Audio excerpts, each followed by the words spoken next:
Welcome to PM Now, the project management podcast of Erste Group IT. My name is Patrick Sabo and I will be your host. In this part of PM Now, we will talk about managing strategic programs in a traditional banking environment. So let me introduce our guests, both program managers, Maria Jelinek, who joined Erste Group in 2014 and is currently leading core banking replacement program for Erste Group branches in Hong Kong and New York. Hi, Maria. Hi, Patrick. Thanks for inviting me. And our second guest is Thomas Wert. Thomas joined Erste Group IT in early 2017 and now is leading one of the largest transformation programs related to group data warehousing and reporting. Hello, Thomas. Hi, Patrick. Thanks for the invite. A program manager manages multiple projects and sometimes multiple programs, while a project manager manages the team responsible for fulfilling the project and achieving its deliverables. Generally speaking, a program manager has broader responsibilities, so this leads me to my first question. Are there any necessary skills or techniques that a program manager needs to have to be successful in such big and complex banking environment? So in general, I'm a big fan of project managers who do not only have generic project management skills, but are really in the content. And I think especially in complex environments like the banking industry, this is something that basically is always requested on top to the usual PM skills. In large programs, you need to deal with a lot of stakeholders on many different levels, and you need to adjust your language so that everybody's understanding it. I think when it comes especially to the skills of program manager in complex environments, or especially in very complex project, I think it is key to quite quickly always understand the big picture and the major dependencies. Usually, programs are set up for multi-years, for multiple years, and especially in these long-lasting environments, you need to really ensure that you stick to the objectives and the target picture that you set, and never lose that out of your sight. When it comes to the daily operations, we all know it, especially in large programs, there are many different streams and projects coming together. And actually what is on a regular basis landing on the desk of the program manager is not the good news, but more or less the problems that needs to be solved across different projects. So over time, you need to develop a very good understanding on the difference between what is really urgent and what is just important to set your priorities right and not be overloaded. And last but not least, my mentor always said that basically the skills that you have, you can see it like a piano. You have the white buttons on the piano, you have the right buttons on the piano. However, if you're only capable of playing a certain portion of it, then you will not be successful. So I would say the main skill is to really understand your own capabilities and really understand which techniques you need to play or use in which kind of situation. Yes, I can only agree with Thomas, and maybe just as a bit of a drill down, yeah, on a specific topic which was mentioned already, yeah, around communication, yeah, adjusted to different stakeholders. I think in a nutshell, yeah, you have to jointly formulate and also communicate the vision of the program. Yeah? And the specific part of the vision is for programs, they last for years. So you have constantly, and what is the vision? The vision is pretty simple. What do I want to achieve with the program? How am I going to achieve this? And adjusting it to the different stakeholders, be it your program team, be it the project teams, be it the middle management or senior management. also giving the message, what is in for me? And this is everything around the stakeholder communication. So we talk basically about soft skills. We talk about sensitivity for cultural differences, because this is what we are actually dealing with in programs. Programs usually touch, I can say this from my core banking replacement project now, it touches more or less all organizational units of a bank. So this is about communication. This is about motivating your team. This is the soft skills part. The second part is you really need one ability, and this is not to hesitate to make decision where you have the decision power, and where you don't have it, be really quick and to ask for support of your steering, of your sponsors. So communication and making decisions or asking for decisions on time, and really having this understanding of dependencies in your program. This is the core of the program management for me. Communication, stakeholder management, dependency management. My second question is, what is the key essence to bring multi-million programs successfully live? Well, it's a kind of of repeating a little bit of the answer to the necessary skills. Yeah, but really two things: formulate, understand the vision, communicate it to your team, stay open-minded, and really, really sensitive for cultural diversity. This is the only way, from my perspective, how to overcome, how to avoid a silo thinking, which is simply a natural thing of big complex organization as a multinational bank. Because those two things, you actually need to ensure, first of all, strong support of senior management that every project needs, that ensures that you are able to keep team motivation. I'm not going to talk about the simple things like incentives and so on. This is kind of a usual tools that we are using. You cannot expect from the organization, from the people in the organization, that they are per se able to overcome their departmental thinking. This is not possible. This is your role as a program manager.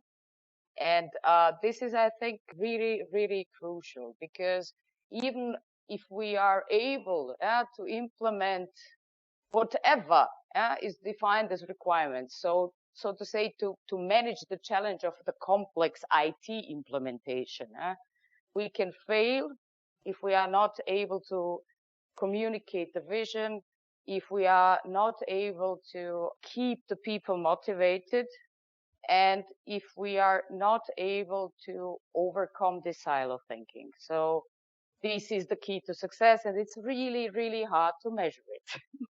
So what else can I add? So for sure, it's the team around you. I think building up a high-performing team is one of the fundamental key success factors to manage successfully programs in that size that like Maria and me are managing it.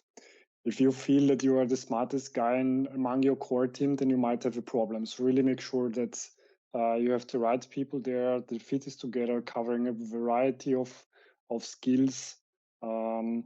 Team. I think this is one of the key ingredients. The second one, Maria touched it. The roadmap of such a program needs to be understandable. It needs to be simple. It needs to be clear what should be achieved and what are the steps toward it. And then as a third point, I would mention, and this is especially true in the program that I'm working, which started as a kind of troubled program when I started to work there. I think it's very important to, especially in long-lasting programs, to show incremental successes. This is important to the team, but this is the more important for the stakeholders around you, especially in large organizations, where there will be always people questioning the the success or the benefits of the programs you're working in. So make sure that the results are not only visible and communicated at the very end of the program. So meaning spending millions of euros and lasting years, and then you see the results only coming at the last couple of months. Make sure that this is somehow very well seen always during the course of the program. And then what should be anyway the case also for smaller projects, but it for sure applies especially for large programs. Be bloody transparent on everything, because large scale programs often tend to be to appear like kind of a black box to the outside world. So make sure, Maria touched this as well, in your communication that you always as transparent as it is possible with the target group of your communication. Bring the topics to the table as soon as they arise. Understand what is your decision power and understand when you need support. Don't be too shy or too arrogant to ask for support, because that's why you have a team. That's why you have your stakeholders in the program. That's why you have your sponsors and your steering committees. So use that instruments and do not try to basically solve everything on your own just because you feel you are the guy who is leading this big tanker. My last question is, what would you do differently, and what were your lessons learned? Yeah, here personally, I had to go quite a difficult road because as many people in that, I would say, in that profession, I also started leading smaller projects, and I was always, I said at the beginning, always try to understand everything in quite much detail. So one of the lessons learned, especially in big programs as I'm now, is that you are not capable of understanding everything in detail, especially when it comes to complex projects and programs. You need to rely on what the experts are telling you. So one lesson learned is don't even try. Understand what you're capable of with the limited time that you have, and try to build up a trust relationships to the experts as soon as possible. Otherwise, you will end up in putting your time or your focus on the wrong things.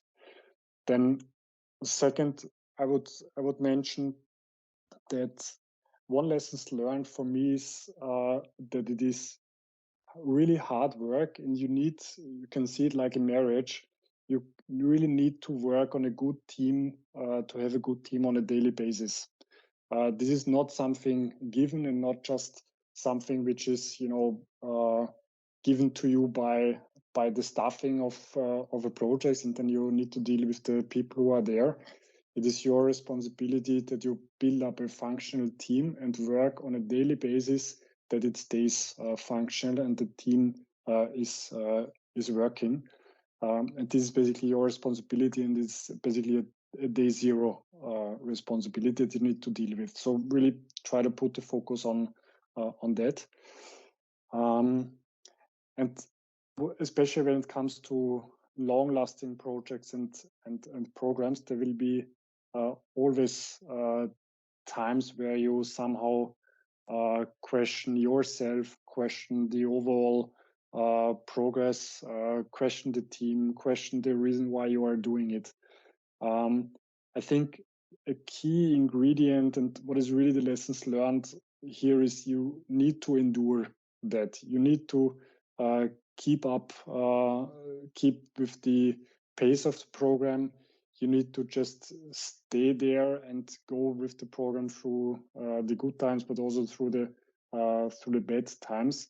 And you really need to put much energy on not just yourself, but also taking the whole team with you. So I think in general, what my lessons learned are that the focus is shifting from the pure, I would say, technical skills of program management, or we are dealing here in IT on IT skills, more shifting the focus to basically keep the dots connected, build up a good team. So more and more towards really the soft skills. What are the lessons learned? What would I do differently? A lot of lessons learned. I don't think that it's a lesson learned, because I think everybody who decides to go into direction of, it doesn't have to be a project manager, really working in a project, yeah, understands that it's all about people. But similar as Thomas, yeah, the lesson learned, it's all about people, is don't be afraid to delegate. This requires trust, and building up trust, it's your responsibility. Building up the trust in your team, motivating your team, being, I don't know, not the cook, but the guy ordering the pizza during the night because everybody's working and you are, as a matter of fact, useless, yeah, while they are trying to fix something, then order them a pizza. Yeah? It is this about what is your role, this a little bit of a servant role. Yeah? Project managers, we all have huge egos. And this was maybe my personal lesson learned. Forget your ego, be a servant to your team, because this is the only way how the things can succeed. Second thing, whatever we face, we survive it only with a good sense of humor. It's not even humor, it goes a step further. It's being out of desperate situation, even politically incorrect, and this helps a lot.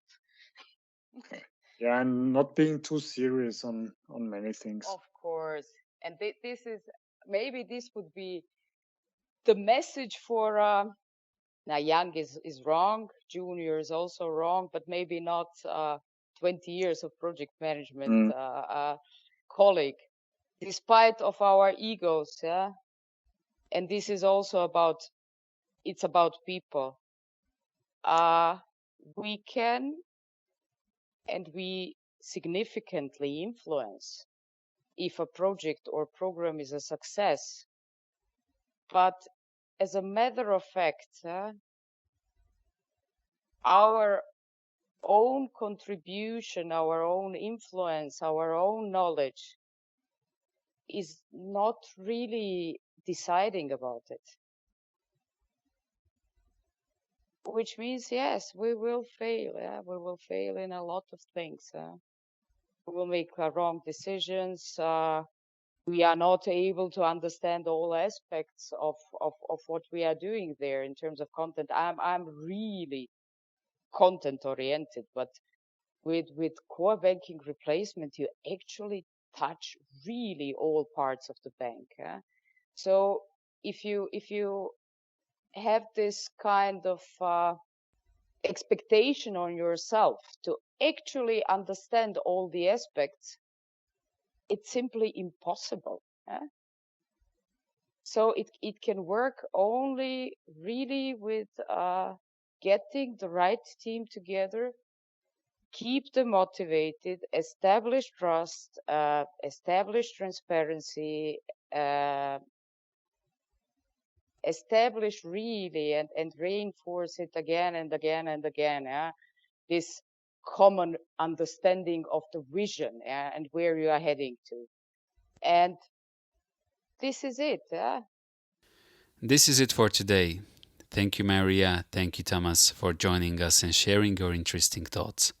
And I look forward to our next PM Now podcast about applying agile principles in a waterfall project. Stay tuned and see you at our next episode.